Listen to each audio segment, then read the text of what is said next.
Mes chers amis, voici Isabelle de France et elle va vous raconter l'histoire de son petit-fils que vous connaissez certainement.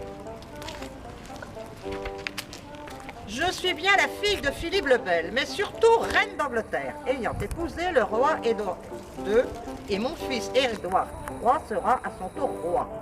On me dit belle, intelligente et diplomate. Je suis en Angleterre à 12 ans, copine de Mortimer. On dit aussi de manière méchante que je suis une femme fatale, et les gazettes écrivent que je suis la louve de France.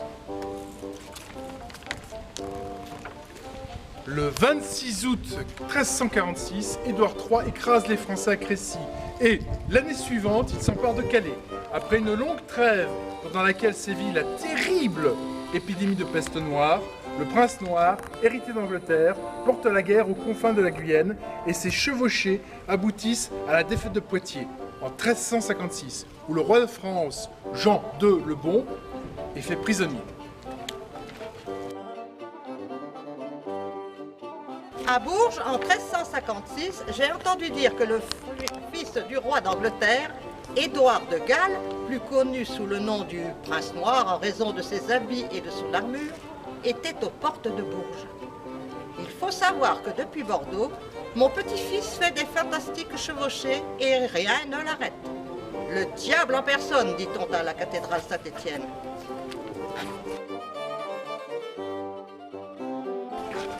« 2000 hommes, des Anglais et des Gascons, traversent la Genève, le Limousin et entrent en Auvergne et en Berry.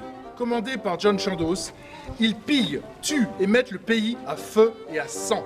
Devant Bourges, les troupes du prince noir s'enhardissent. La ville est défendue par l'évêque Roger le Fort, le beau nom. Un habitant vint lui dire qu'il ouvrirait les portes d'Oron. J'habite le quartier d'Oron et je sais tout.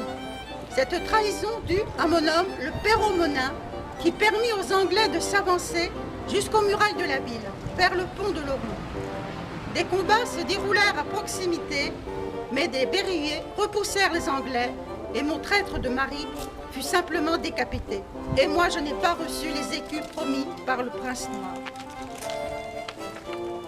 Un peu plus tard, le 19 septembre 1356, à Poitiers cette fois, le prince noir, mon petit-fils, prit sa revanche et fit prisonnier le roi Jean II le Bon, qui s'en alla à Londres avec de nombreux chevaliers berrichons pour une captivité difficile.